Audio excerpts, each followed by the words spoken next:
Hello friends, welcome to our class. आज हम start कर रहे हैं करंट में आया बहुत ज़्यादा इंपॉर्टेंट टॉपिक समूत्र चिकित्सा। अब हम बात करते हैं आखिर ये चर्चा में है क्यों और इससे रिलेटेड प्रमुख तथ्य क्या क्या है। पूर्व भारतीय प्रधानमंत्री मोरारजी देसाई ने दावा किया कि उन्होंने प्रतिदिन 1 गिलास मूत्र पिया जिससे उनकी लंबी उम्र में योगदान हुआ। ब्रिटिश साहसी बियर ग्रिल्स भी इसका समर्थन करते हैं और दांतों को सफ़ेद करने से लेकर एलर्जी के इलाज तक प्राचीन चिकित्सा न्यूरोफैगिया या फिर जो टॉयलेट थेरेपी है उसके लाभों पर जोर देती है। लेकिन क्या ये दावे फुल प्रूफ हैं? अपशिष्ट पीना कैसे स्वस्थ हो सकता है? तो जो ये न्यूज़ है फर्स्ट पोस्ट की है, जिसे कि हम आगे और ज़्यादा डेप्थ में देखेंगे। टीवी स्टार बियर ग्रिल्स के अनुसार वो जीवित रहने के लिए ऐसा करते हैं और अपने रियलिटी शो के प्रतियोगियों को भी ऐसा करने के लिए सिखाते हैं। मैक्सिकन बॉक्सर जुआन मैनुअल मार्केज ने 2009 में फ्लॉयड मेवेदर जूनियर के साथ अपनी लड़ाई, जिसमें वे हार गए थे, के लिए प्रशिक्षण के लिए इस थेरेपी का अभ्यास किया था। तो कहीं ना कहीं ये चीज़ें सुनने में थोड़ा अटपटी तो लगती है, लेकिन बहुत पहले से यानी कि काफ़ी पुराने समय से ये सारी थेरेपी करी जा रही है। पूर्व प्रधानमंत्री मोरारजी देसाई का दावा। पूर्व प्रधानमंत्री मोरारजी देसाई ने दावा किया कि इस चीज़ का एक रोजाना का गिलास कई बीमारियों का इलाज है और उसने उनकी लंबी उम्र में योगदान भी दिया था। टॉयलेट थेरेपी के बारे में, चाहे टॉयलेट अपना हो, किसी और का हो या फिर किसी जानवर का हो, जैसे कि कई बार हम गौमूत्र भी देखते हैं, तो लोग हज़ारों सालों से मूत्र को दवा के तौर पर पीते आ रहे हैं। आपने सुना होगा कि जो गौमूत्र है उससे भी मतलब कई प्रकार की बीमारियां दूर होती है और कई तरीके की जैसे जो विकार होते हैं वो भी दूर किए जा सकते हैं। जो टॉयलेट थेरेपी है उसके बारे में ज़्यादातर दावे किस्से कहानियों या फिर प्राचीन ग्रंथों पर आधारित है, जिनमें मूत्र चिकित्सा के लाभों का समर्थन करने के लिए कोई ठोस वैज्ञानिक प्रमाण नहीं है। ये हमको कुछ मतलब वेद में भी दिखाई देता है, जैसे कि आयुर्वेद है उसमें भी इस चीज़ के बारे में बताया गया है। जैसे कि आप देखते भी होंगे अपने घर परिवार में गौमूत्र को भी एज अ दवा लिया जाता है। हालांकि इस बात के सबूत मौजूद है कि मूत्र पीने से कई स्वास्थ्य जोखिम होते हैं। भारतीय आयुर्वेदिक चिकित्सा में जो टॉयलेट है उसका उपयोग अस्थमा, एलर्जी, अपच, झुर्रियों और यहाँ तक कि कैंसर के इलाज के लिए भी किया जाता था। और जो रोमन कवि हैं कैटुलस, उनका मानना था कि मूत्र दांतों को सफ़ेद करने में मदद करता है और संभवतः इसकी अमोनिया सामग्री के कारण। मधुमेह के लिए एक प्रारंभिक परीक्षण के रूप में डॉक्टर मूत्र को चक्कर जांचते थे कि ये कितना मीठा है। अब निश्चित रूप से हमारे पास मूत्र में ग्लूकोज की जांच करने के लिए मूत्र परीक्षण स्ट्रिप्स हैं। 1945 में ब्रिटिश प्राकृतिक चिकित्सक जॉन डब्ल्यू आर्मस्ट्रॉन्ग ने the water of life a treatise on urine therapy नामक एक पुस्तक प्रकाशित की थी। उन्होंने दावा किया था कि अपना मूत्र पीने और त्वचा पर मालिश करने से बड़ी बीमारियां ठीक हो जाती हैं।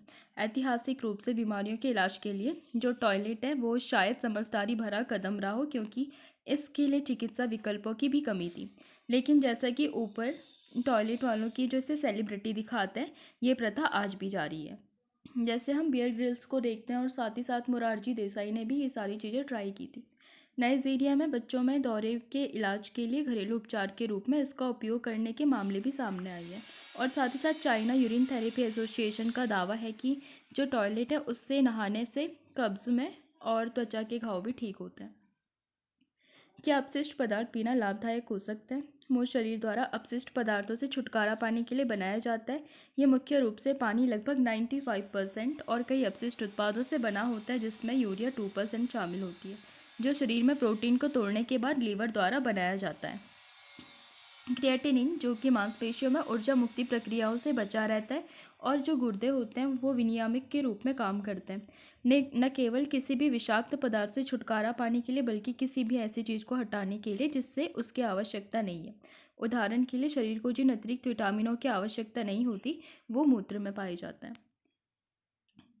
जो टॉयलेट थेरेपी है तो उससे क्या होता है कि जो विटामिन और खनिज बर्बाद होने के बजाय पुनर्चक्रित होते हैं और ये मूत्र में पाए जाने वाले अन्य हार्मोन, प्रोटीन, एंटीबॉडी के लिए भी लागू होता है। हालांकि 1 गिलास मूत्र में इन पदार्थों की मात्रा लाभकारी होने के लिए पर्याप्त नहीं है और एक विटामिन पूरक अधिक प्रभावी हो सकता है। जो टॉयलेट थेरेपी है उसके कुछ समर्थकों का मानना है कि एलर्जी प्रतिक्रियाओं को रोकने और स्वप्रतिरक्षी स्थितियों को नियंत्रित करने में मदद करता है, और जो टॉयलेट है उसमें मौजूद जो एंटीबॉडी प्रतिरक्षा प्रणाली को मजबूत करता है। अन्य आधुनिक उपयोगों में सफाई और विशरण भी शामिल है। कुछ लोगों ने दावा किया कि लगातार पुनर्नवीनीकृत मूत्र पीने से विषाक्त पदार्थ बाहर निकल जाते हैं, जिससे मूत्र और रक्त साफ होता है और समग्र स्वास्थ्य बेहतर होता है। हालांकि इनमें से किसी भी दावे का समर्थन करने के लिए कोई वैज्ञानिक प्रमाण नहीं है। इन्फ्लुएंसर्स का दावा था कि जो टॉयलेट है उसके जो उपचार गुण होते हैं उसमें पीने या त्वचा पर लगाने से मुहासे और संक्रमण जैसी त्वचा संबंधी समस्याओं में मदद मिलती है। जैसे कि बताया गया है कि जो टॉयलेट उसमें यूरिया होता है, जिसे अक्सर मॉइस्चराइज़र के रूप में त्वचा देखभाल उत्पादों में भी मिलाया जाता है। लेकिन मूत्र में यूरिया की सांद्रता इतनी ज़्यादा होने की संभावना नहीं है कि ये प्रभाव हो। मूत्र में डिहाइड्रो एपिएंडोस्टेरोन भी होता है, जो कि शरीर द्वारा उत्पादित एक स्टेरॉयड हार्मोन है, जो उम्र के साथ कम होता जाता है, जिसे एंटी एजिंग घटक के रूप में विपणन किया गया है। लेकिन इसकी प्रभावकारिता को प्रदर्शित करने के लिए पर्याप्त डेटा भी नहीं है।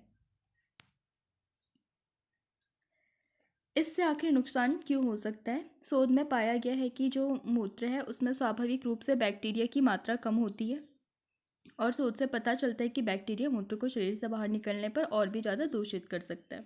इसीलिए जो टॉयलेट थेरेपी है उसमें बैक्टीरिया और विषाक्त पदार्थ आंत में प्रवेश कर सकते हैं और संभावित रूप से पेट के संक्रमण जैसी अन्य बीमारियां भी पैदा करते हैं।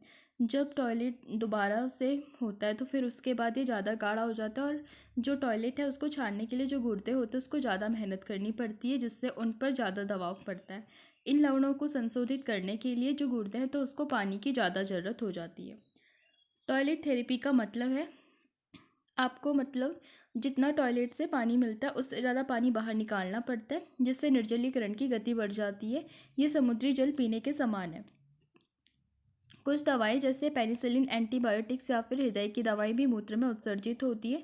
मूत्र पीने से शरीर में इन दवाओं के विषाक्त स्तर का निर्माण हो सकता है। मुख्य धारा के चिकित्सा समुदाय मूत्र चिकित्सा का समर्थन नहीं करते, क्योंकि इसमें वैज्ञानिक प्रमाणों का अभाव है और मूत्र पीने की थोड़ी मात्रा हानिकारक होने की संभावना नहीं है। लेकिन ठोस स्वास्थ्य लाभों के लिए वैज्ञानिक प्रमाणों के साथ अन्य उपचारों का सहारा भी लिया जा सकता है।